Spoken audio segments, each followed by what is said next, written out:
मैं आपको इस वीडियो में बहुत ही अच्छा नुस्खा बताने वाली हूँ, जो कि मसाने की पत्थरी आपने ख़त्म करनी है। बहुत ही अच्छा नुस्खा है, कारआमद तजुर्बे से गुजरा हुआ नुस्खा। मेरी वीडियो को देखिएगा, सुनिएगा, ताकि आपको इस बीमारी से निजात मिले। तो आइए जानते हैं कि आपने क्या चीज़ें लेनी है और इसका इस्तेमाल किस तरह करना है।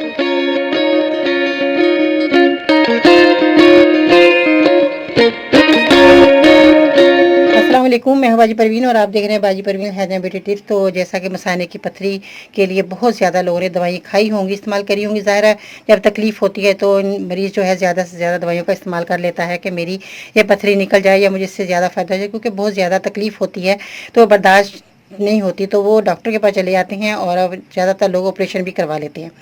तो ऑपरेशन करवाने से पहले मेरे इस नुस्खे को ज़रूर इस्तेमाल कीजिएगा, इंशाल्लाह ताला आपको ज़रूर फ़ायदा हो जाएगा। सब्र वाले लोग होते हैं जो यूनानी दवाई इस्तेमाल करते हैं, जो सब्र से बाहर हो जाते हैं वो डॉक्टर के पास चले जाते हैं। तो सब्र वाले लोग जो है अपना मुकम्मल इलाज कर लेते हैं यूनानी दवाई इस्तेमाल करके, क्योंकि इनका बहुत फ़ायदा होता है, इनका कोई साइड इफेक्ट नहीं होता। तो आपने क्या करना है, सबसे पहले कि मेरे चैनल को सब्सक्राइब करना है, मेरी वीडियो को ज़रूर लाइक करें।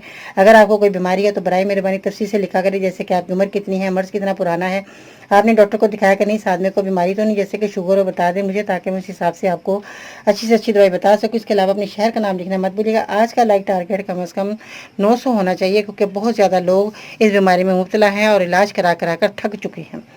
तो नाश्ते से पहले आपने क्या करना है, 1 घंटा पहले आपने लीमू लेना है। इसके आपने चंद कतरे लीमू के निचोड़ लेने हैं।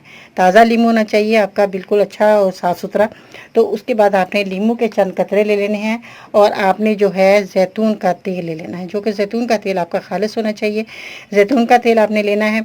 उसके बाद आपने कितना लेना है, आपने चंद लीमू के कतरे और जैतून के तेल के 2 से 3 चम्मच आपने इसमें मिलाकर आपने पीने हैं नाश्ते से 1 घंटा पहले। आपकी पथरी निकल जाएगी। बहुत ही आसान है, बहुत ही अच्छा कारआमद नुस्खा मैंने आज आपको बताया। आप इस्तेमाल करेंगे इंशाल्लाह ताला आपकी पथरी निकल जाएगी और आप जो है बहुत ज़्यादा सुकून के से साथ अपनी ज़िंदगी बसर कर सकते हैं। आप ये पहले नुस्खा इस्तेमाल करें, फिर चाहे भले आप डॉक्टर के पास चलें, मगर मेरा उम्मीद है अल्लाह के घर कि आपको ये नुस्खा इस्तेमाल करके डॉक्टर के पास जाने की ज़रूरत पेश नहीं आएगी। आप ये मेरा नुस्खा इस्तेमाल करके देखें, आपकी तकलीफ जाती रहेगी और आपकी पथरी जो है निकल जाएगी। आपने परेशान नहीं होना, सब्र से काम लेना है। इंशाल्लाह ताला अल्लाह ताला आपको शफा दे। मेरी दुआएं आपके साथ हैं। अगर आप मेरे मज़ीद नुस्खा हासिल करना चाहते हैं तो मुझे ट्विटर पर फॉलो कर सकते हैं, फेसबुक पेज और ग्रुप बाजी परवीन लेकर ज्वाइन कर सकते हैं। इसके अलावा खवातीन के मसाइल को मद्देनजर रखते हुए हमने अपना फेसबुक ग्रुप जिसका नाम बाजी परवीन वुमेंस हेल्थ है, जो कि सिर्फ खवातीन ही ज्वाइन कर सकते हैं। मज़ीद रहनुमाई के लिए विजिट करें, मेरी वेबसाइट है bajiparveen.com। दुआ में ज़रूर याद रखा करें।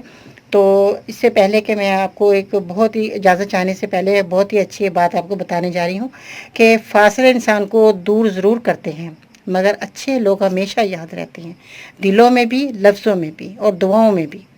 मेरी दुआ है कि ए बुलंदियों के बादशाह, ए रब्बे कायनात, मेरे प्यारों को हमेशा खुशहाल और आबाद रखना। आमीन सुम्मा आमीन। मेरी दुआओं के साथ मैं इजाज़त चाहती हूँ। आपके लिए बहुत ज़्यादा ढेर सारा दुआओं और प्यार। अल्लाह हाफिज़। अपना बहुत सारा ख्याल रखना है।